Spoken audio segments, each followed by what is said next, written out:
people. Actually, Malcolm X's parents were Garveyites. Wow. You know what I mean? I didn't know that. Yeah, his dad was a preacher. See, so this it's That's all deep. interconnected. But there was one of the guys named Drew, and he changed his name to Noble Drew Ali. He started the Moorish Science Temple.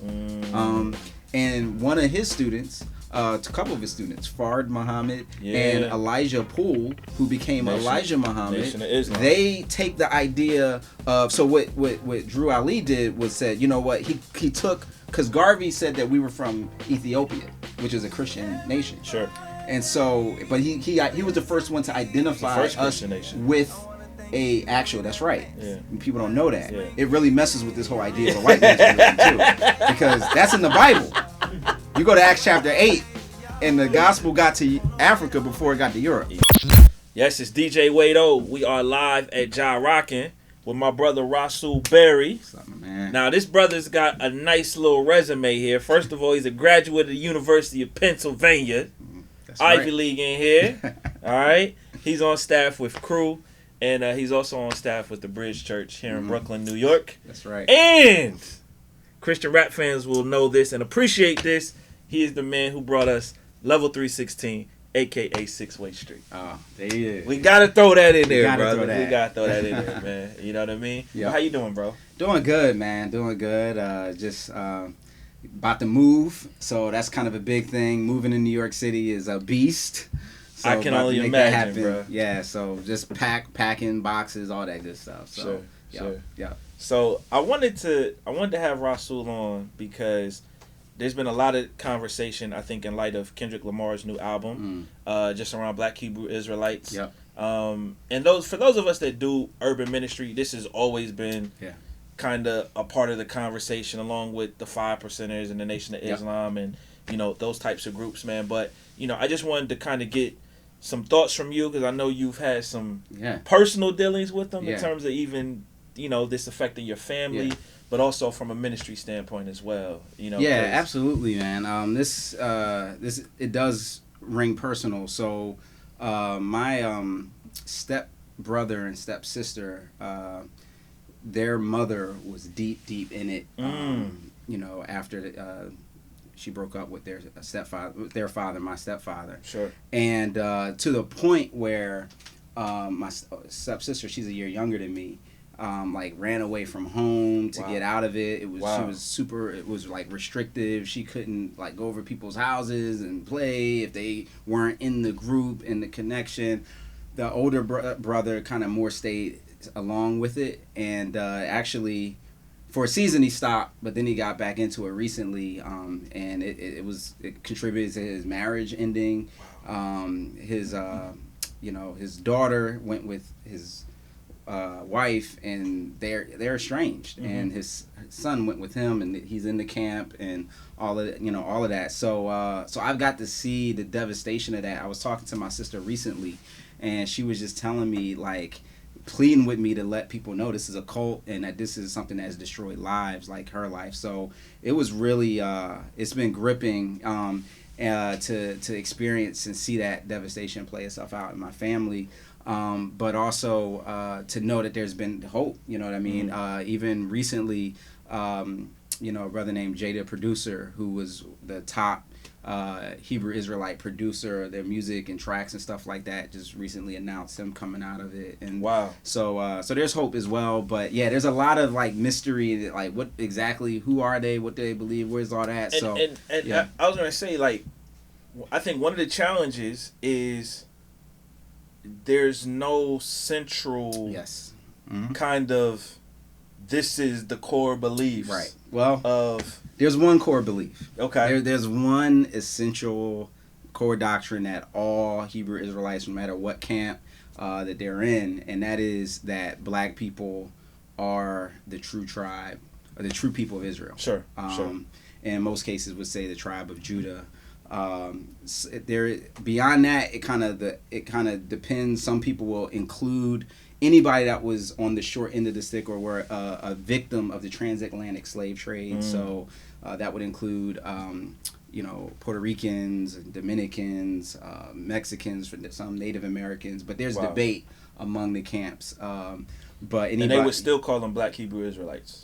Well, they actually don't use that term, Black Hebrew Israelites, and in fact, they find it offensive because most would use the term Hebrew Israelites. Sure. Some would use the term Israelites, just without the Hebrew part. Hebrew speaking to the ethnicity, Israelite speaking to the nationality. So some use that term Israelite, some use Hebrew Israelite. People who talk about them say Black Hebrew Israelite, but that's not a term that they use to describe themselves. They don't like that at all. No, because to them, it hits on a nerve that they're responding to, which is this aspect of Black identity or people, of African descent identity. What do we call ourselves? Our name has been stripped from us, and so the Hebrew Israelite is a replacement for Black. Say this is who you really are. This is your real identity, not something you would put Black on top of.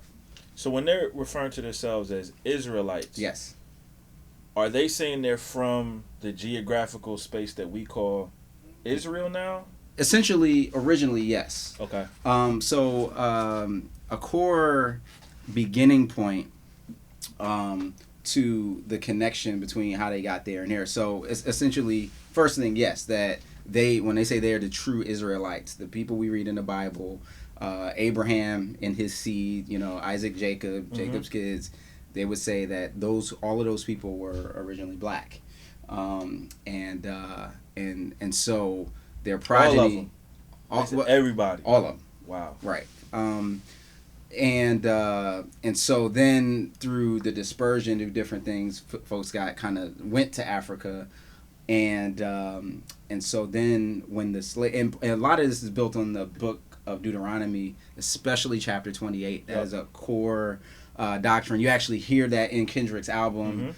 His cousin makes reference to Deuteronomy 28, where it talks about the curses that will befall, the blessings and curses that will befall the people of Israel. Blessings if they obey the law, curses if they disobey the law. And one of those, in that long 68 verses in that chapter, and one of them refers to being sent off into ships, back into Egypt, quote unquote. And they look at the list of those curses as like, who else does this happen to? Sent off in the ships, being slaves. Wow. That's us. This is us. This is a prophecy that's talking about our experience in the United States of America, in the parts of the world, in the New World that wasn't known then. And so as a result of that, part of experiencing salvation is knowing your identity as an Israelite and then following God's commands, which in Deuteronomy 28 is the pathway to blessings, and disobeying those commands, they would explain or share, is the reason for the curses that we've experienced as a people. How do they view Jesus since much of their... Yeah. Well, again, it's important to note, and you kind of alluded to it already, that outside of that core kind of concept of Israelites being Black, there's a wide range. So there's different camps. That's what we refer to as denominations. They have camps. You know what I mean? The biggest one, one that's growing the most, one of the more aggressive ones is IUIC. And so, but there are many others as well. GMS, other camps that kind of offshoots of all of the One West. One West was the name of the Hebrew Israelite group in the 60s. That is kind of like the grandfather of all of them that kind of split off.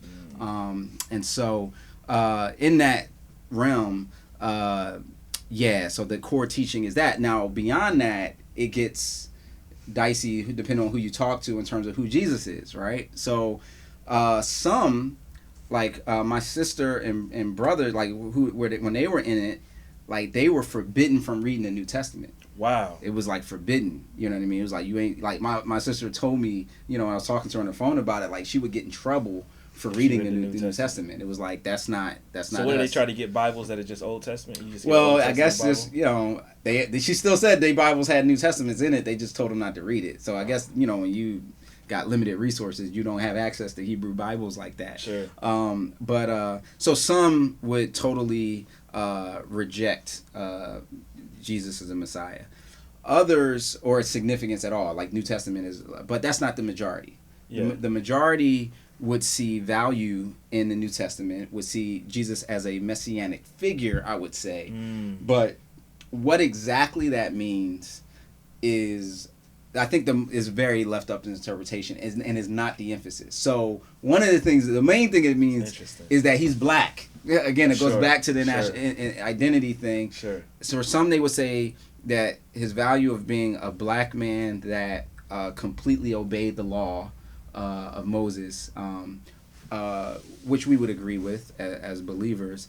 That's what's scary about this. Right. That he is important because he was black and he completely obeyed the law. Sure. In terms of the idea of the atonement, the death, burial, and resurrection, that's where it gets a little bit more questionable, and really is not an emphasis for most. Now, there are some camps that would believe that, would adopt and Jesus as the Messiah. So for those, they probably think themselves as Christians then. Yeah, and I think in some ways, here's the thing. You can be someone who embraces the what we would say the Jewishness of the Torah, the first 5 books of the Bible, the Old Testament traditions, without falling victim to placing your salvation in the law itself. Sure. Like, you can keep kosher, you know what I mean? I don't eat pork, you know what I mean? Like, you can, do different things, not eat shellfish, that kind of thing. And that, as long as you don't put that as salvation, then that's okay. You know what I mean? I was just in Israel last month, and met believers who still very much identify with the historic Hebrew roots of the faith, and I think that's a good thing. I actually think it can help inform us, of some of those nuances of things that we don't understand when we read the New Testament.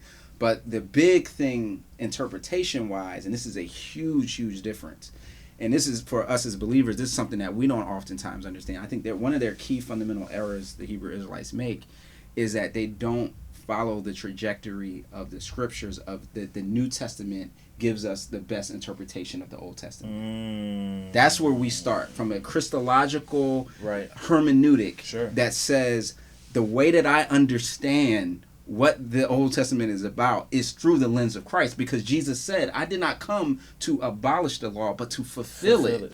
And so when he dies, when he's on the cross and the veil is ripped into two and he says, it is finished, tetelestai, that is the lens through which I understand my relationship to the law. Sure. You know what I mean? And so it's not that that it doesn't, none of that stuff mattered or it doesn't exist. It's that it is interpreted anew and seen through new eyes of the New Testament, and that's what the disciples were struggling with in the book of Acts. Yeah, and the reality is the New Testament is the current agreement.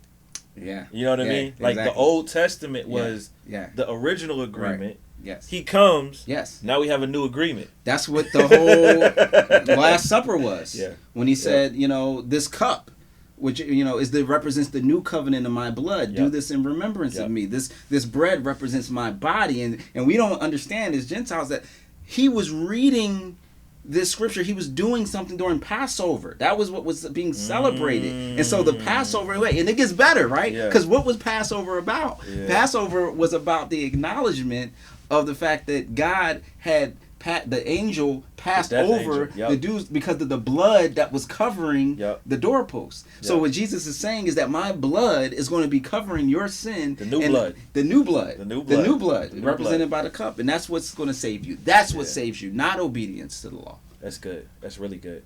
What is their relationship or their view of current Jews? Like current Hebrews? Imposters. Wow. That would be the imposters. Now you have to understand, there's a couple ways that this kind of permeates and goes. First, they would say that there was something. Some would, who've done more research would look at something called the Khazar conspiracy, Khazar, and it was this conspiracy theory that actually a Jewish man originally developed, that the Ashkenazi Jews which are the predominant Jews in Europe, in Poland and Russia and Germany and whatnot, that look European. That in the Middle Ages, like 12th century, 13th century, that there was this king who had that he converted to Judaism, and had all of his people convert to Judaism for financial profit. So basically, what was happening is you had Muslim empires to the east and the south, right? So, and then like in Asia, in Middle East, and then in the west you had Christian empires, and so some would say he made a shrewd decision. This is the theory, the conspiracy theory, to convert to Judaism to be able to work with both, and and then there was a mass conversion, and out of that mass conversion, the dispersion of that.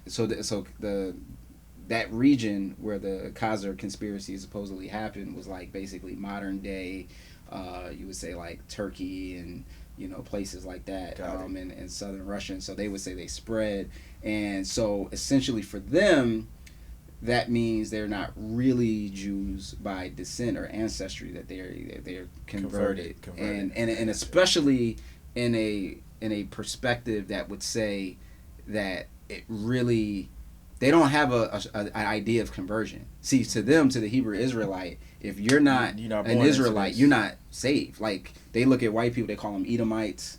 Asians would be Moabites. Like all of those different groups in the Old Testament. Like, and it's like, yo, y'all gonna get it. Y'all for what you've done, you're gonna pay. So for them, the idea that now I've researched this conspiracy. Well, what about the people living on the land right now? Well, again, if you they still think they're part of the conspiracy. That's part of that conspiracy. Yeah, because when Israel was became a nation, prior to becoming a nation in 1948. There was a lot of Palestinians, a lot of Arabs. Sure. It wasn't as big of a Jewish population, not nearly what it is today. Sure. Many of them, through Zionism, came and moved after World War II to Israel, and so they would look at that as well. Now, the reality is, and I mentioned the conspiracy, so here's where it just has a lot of holes in it. First of all, ironically, the king who allegedly converted, right? Let's just say he did. His wife was Jewish to begin with. And so already ever since the first century, when the Romans conquered the people of Israel and demolished the temple in 70 A.D., that Jewish heritage came through the mother. So that already would kind of mean that any of his kids would be there. But then the mass conversion thing, there's just no hard evidence that was what happened. And then even now we have DNA testing that actually proves that most of the Jews that are in Europe, or that while they do have European ancestry, they also are tied back to Middle Eastern ancestry, and that's just objective DNA kind of test that proves that. So, but that's a very volatile idea, and that's one of the more troubling things, because it's like Hitler didn't kill 6 million Jews because they had converted to another language, but because he saw them as a different ethnicity, as a different people, not even a people at all. And I think it is very dangerous and troubling to reject that legacy, that scenario, or to minimize it, because it wants to fit our sense of what our identity is. Sure. So. Why is this so attractive? Yeah. To African Americans? Yeah. Particularly in 2017. Yeah. Well, it's interesting. I did a message called White Man's Religion a few months ago. And when I was preparing and studying for that, because, see, my name, Rasool, is Arabic. I was born in the Nation of Islam. I didn't know that, bro. Yeah, that's where my background comes from. And so when I was studying these things, one thing I'd never realized is really you can trace the ideological thread of a search for identity. Three things. Shout out to Carl and Karen Ellis, the Makazi Institute. Dr. Carl Ellis. Yes, who helped me understand this and clarify this. But especially oppressed people groups, especially African Americans, that there's a search for three different core aspects of identity. And these are things that, unfortunately, the church has not done a good job of speaking to dynamically enough. And it is identity, which answers the question, who am I? Dignity, which answers the question, what am I worth? And significance, which answers the question, what's my purpose? Sure. And so these three questions are like core kind of cultural yearnings and questions to be answered, especially when you come from a people who've had their culture and their language stripped away from them. You know what I mean? That's something that we long for. Now here's the thing that's interesting. We long for it even if it's not a conscious thing. Yes. Most of the time it's subconscious with most of us. Absolutely. That was why I went to Africa, studied abroad there, because it was like I wanted to reconnect with the sense of my roots. I felt that the first time I went to Ghana, it was like, bruh, it's like an emotional, deep experience, right? We touched down in Accra, and it was like, I've never been to this place, but I felt like I was home, dog. Yes. Yeah. Never been there before, but I felt like I was home, bro. Yep. Something deep in you. Deep, bro. Yeah. It was deep, bro. So here was the thread that I found. Yeah. You know, so you had it really ironically starts with a Christian, Marcus Garvey. Yep. Who was a believer from Jamaica, started the idea. He was really the kind of one of the first thinkers of Pan-Africanism, of thinking about an African diaspora. Hold on a minute, because I don't want to cut you off. Sure. It's so funny to me that so many of these conscious groups trace to Marcus Garvey. Yes. But he was a Christian. Yes. Yeah, no, it's very ironic. It's ironic. But they say we got the white man's religion. And they got their idea from a Christian. Yeah. So Garvey, begins this vision of Pan-Africanism that tries to unite the African diaspora, those who've been affected and marginalized through European oppression and slavery and colonialism. And so the Black Star Line and all of that, where Black Star gets their name from, that concept got started. But then, people were concerned because he got the ships ready. He was like, yo, we're going to go to Africa and make this thing happen. He moved on it, bro. And so they deported that dude. They deported him. When they deported him from New York back to Jamaica, there were other people. He still had a movement of people. Actually, Malcolm X's parents were Garveyites. Wow. You know what I mean? I didn't know that. Yeah, his dad was a preacher. See, so this it's all deep. Interconnected. But there was one of the guys named Drew, and he changed his name to Noble Drew Ali. He started the Moorish Science Temple. And one of his students, a couple of his students, Fard Muhammad and Elijah Poole, who became Elijah Muhammad, Nation of Islam. They take the idea of, so what Drew Ali did was said, you know what, he took, because Garvey said that we were from Ethiopia, which is a Christian nation. Sure. And so, but he was the first one to identify us with a actual. That's right. Yeah. People don't know that. Yeah. It really messes with this whole idea of a white man's religion too, because that's in the Bible. You go to Acts chapter 8, and the gospel got to Africa before it got to Europe. Ethiopian eunuch. There it is. But in any case, so Garvey, his legacy gets passed on. So, but what Drew Ali does is he said, no, we weren't from Ethiopia. He pushes it to a Muslim country. Says that's where we're from. And we're from the lost tribe of Shabazz. Yeah. So we're from a Muslim people, and that's our true religion. We're Moors. So Moors were the group of people in the Middle Ages that were a part of the they were very dignified. They were soldiers. They invaded parts of Europe and Spain, and so we're Moors. Very important, because the name thing continues to go. So Drew Ali says we're Moors. Then, but he doesn't go far enough, because it's still like universal. So with Elijah Poole, who turns into Elijah Muhammad, and Fard Muhammad, who Elijah Muhammad considers to be Allah incarnate. He says Fard Muhammad is God incarnate, right? And that we should worship him, and that the true natural religion of the black man is Islam. Now here's the crazy irony of the situation. Fard Muhammad is a white man from Turkey. So a religion that says that Christianity is a white man's religion literally worships a white man as God. You can look it up. Like, the pictures are there. You just Google a picture of Fard Muhammad and you see right there he's a white dude. So in any case, so then they take the idea, we're from the tribe of Shabazz, and this is the natural religion of the black man. So then there's a brother, Clarence 13X, that appears in the 60s. He doesn't like that. He says, wait, I don't want this guy to be God, because then they started to worship Elijah Muhammad as God. Sure. And they were like, yo, how about this? We all gods. Yep. So in the 60s, that thing gets dispersed. And so now we're gods in earth. So we go from Moors to tribe of Shabazz, natural religion of the black man, to now we're gods ourselves that need to be worshipped. And then in the 60s, it just kind of spreads out through Kemet and Egyptology and other things as well. But all of those things come back to the core idea of, who am I? Notice that every one of those has a different name. You are not black, you are Moor. You are not black, you know what I mean? You are an Israelite. You are not black, you are a god. And so because blackness, even though we kind of look at it as either neutral or even positive, up until the 60s and the civil rights movement, where it was Negroes and Afro-Americans and people trying to figure it out, it was negative.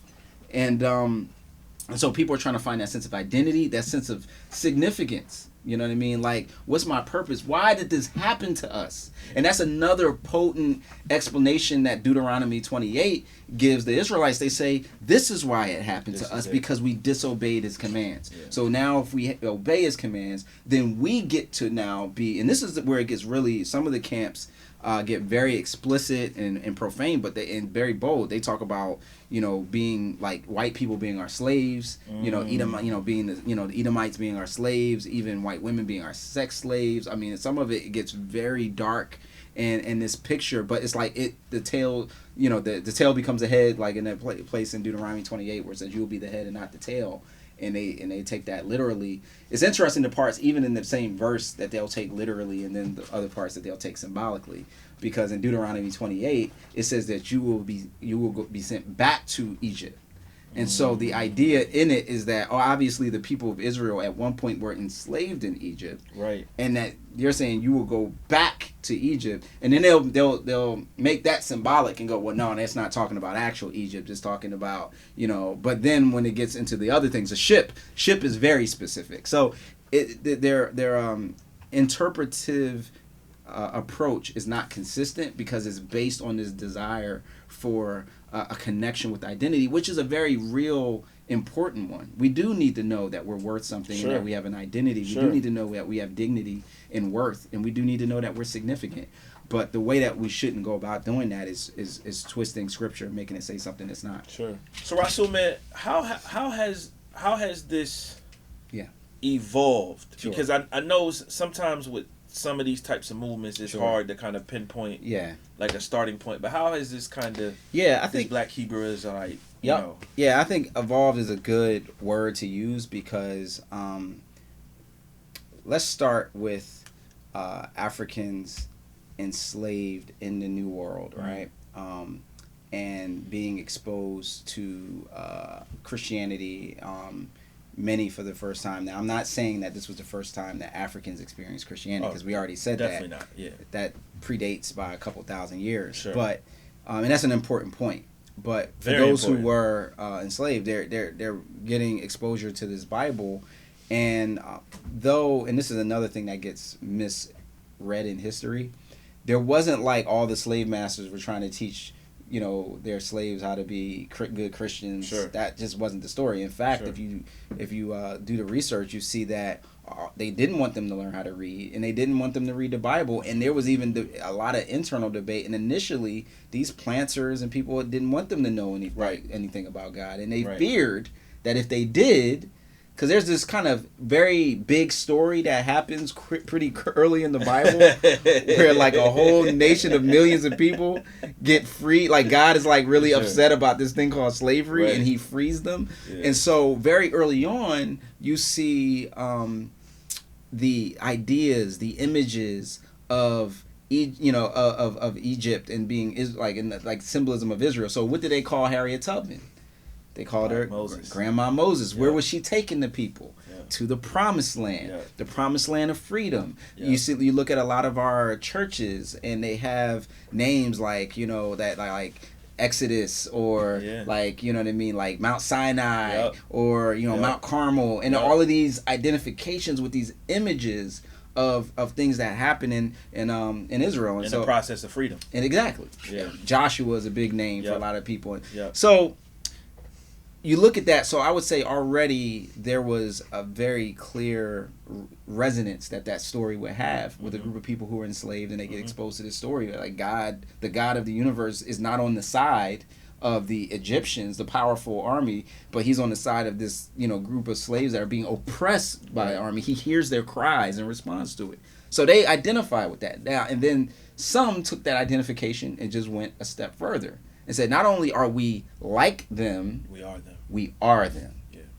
And especially when your language has been stripped away, your culture has been stripped away, all of those things, you're looking for identity. So this is what comes close. Why not borrow from the very inspiration that we gain from? Now, in that, I would even say still, in that initial iteration or expression, these were blacks who embraced a Hebrew or identity, but still while worshiping Christ, which is still, kind of thing. It wasn't until later where you get groups like the Commandment Keepers in Harlem who initially just really were like black Jews, like that just embraced Judaism. Sure. Now, I want to say this too.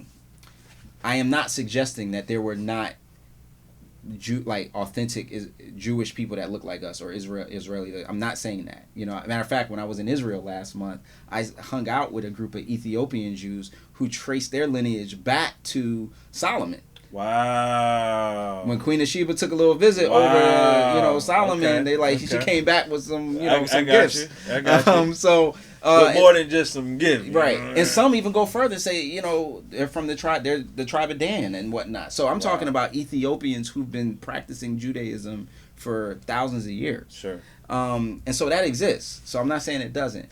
But what I am saying is that in terms of the United States, this story, this trajectory started from an identification with the slave story and the emancipation of the Jewish people and saying, hey, that could be us. That's like God, hear us like you heard them, to we are them, to like we are only them, we're the only ones. And so what happens in the 60s, like I said, so where folks from the Commandment Keepers, and like kind of One West kind of break off and become these different factions that, again, 60s, what's going on in the world in the 60s? Why the 60s? That's political upheaval. Yeah. That's revolution. Yep. That's, Black Panthers and civil rights. Yep. And so there's no coincidence that it's that period of time that we see an emergence of, of different things like this come out. And then from that point on, they began to just kind of permutate. But it's interesting because even IUIC, it stands for Israel United in Christ. The second biggest group, GOCC, Gathering of Christ Church.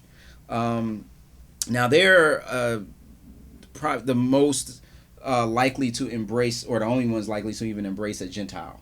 That say you can be a Gentile and still be in the camp of Israel. But a lot of those early groups still identify and resonate, but they have various differences with each other and definitely with Orthodox Christianity, sure. Who they debate and attack and seek converts from on a pretty intense scale. So yeah, I would say that would be kind of the trajectory and arc, of that. There have been groups that have gone back to Israel.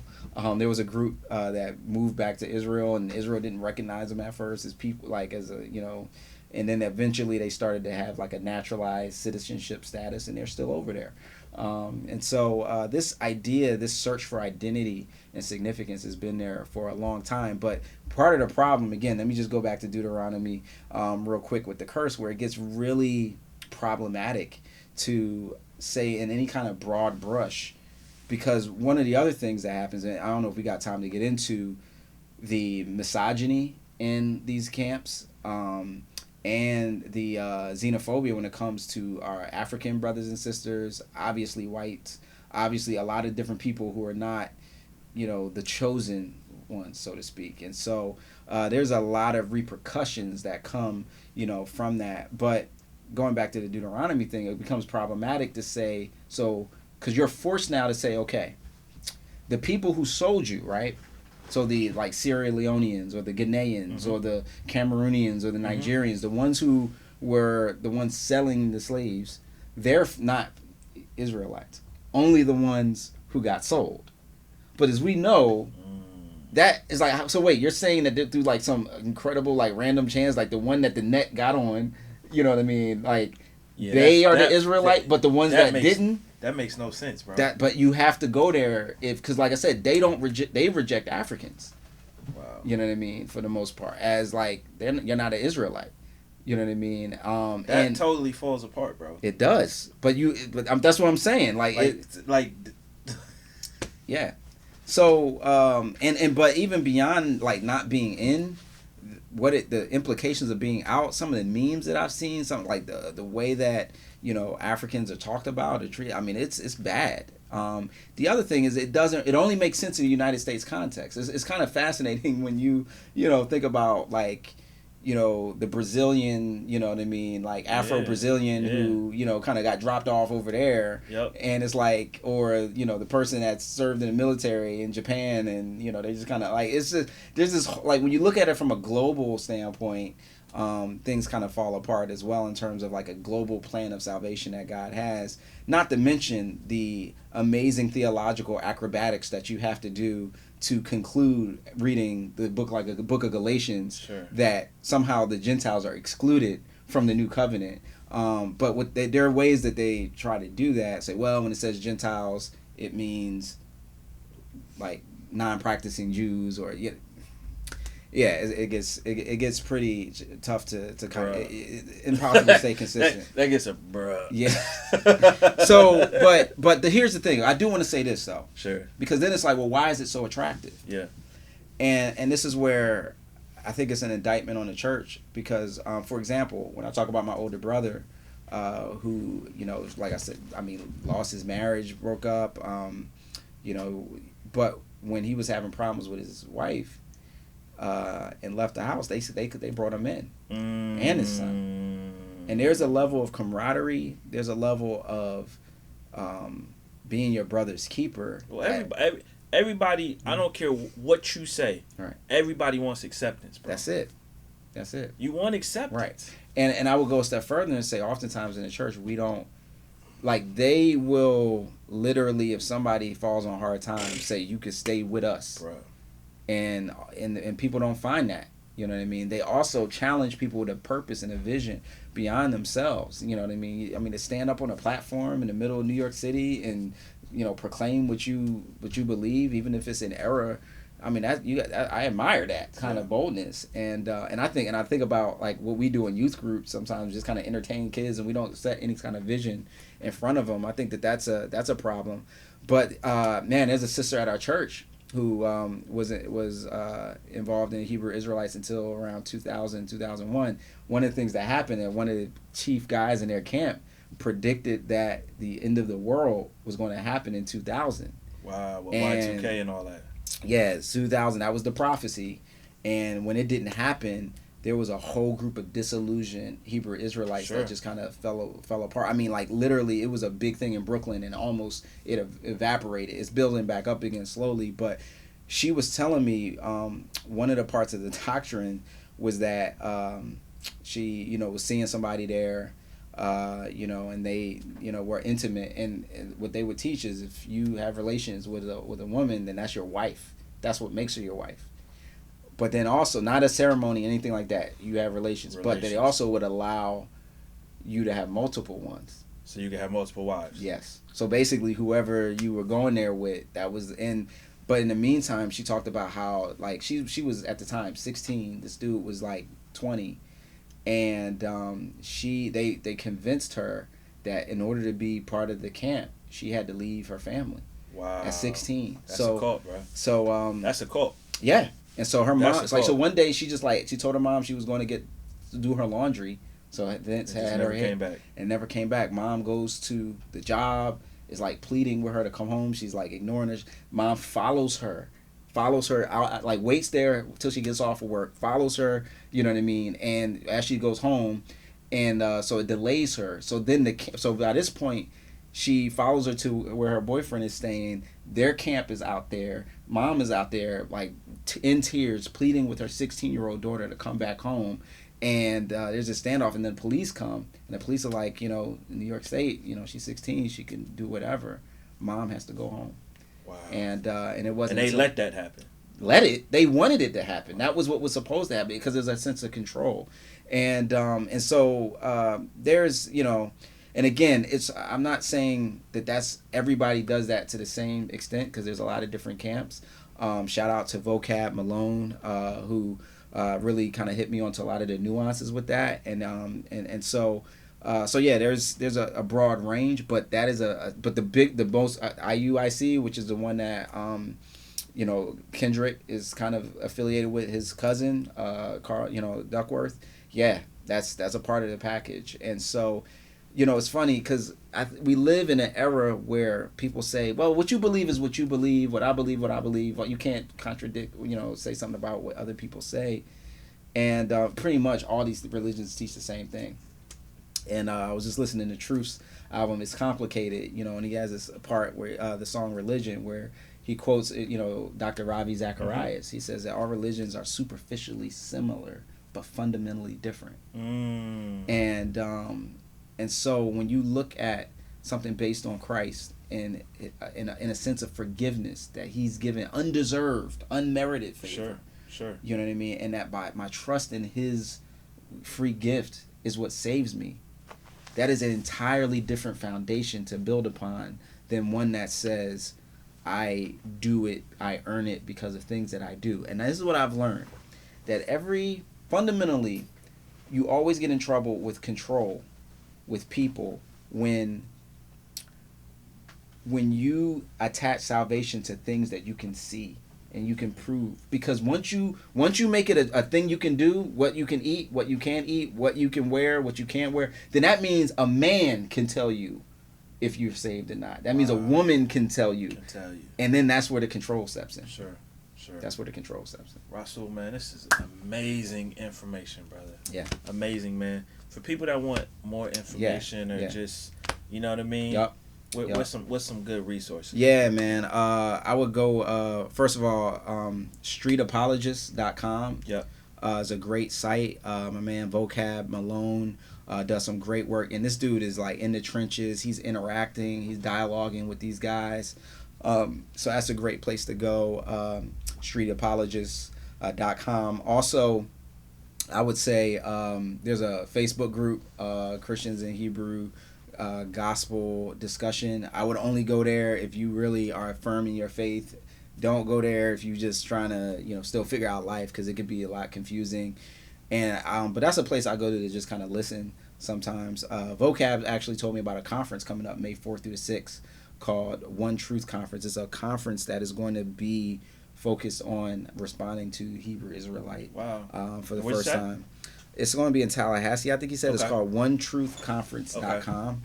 Okay. So that would be another thing I would check out. And then most importantly, man, we just need to pray that the Spirit of God would give us a clarity and to speak. But also realize that it's not going to be a debate or argument, because let me tell you, if there's ever a group of people not to argue with because of belligerence, profanity, just a sense of pride and stubbornness, this would be the group.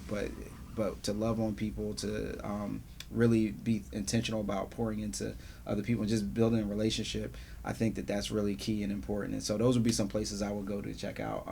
They can also, if you want to dialogue with me, Twitter, Facebook at Rasool Berry, RasoolBerry. Definitely love to connect some more. Absolutely, man. Yeah. Appreciate you, brother. No doubt. Wado Radio.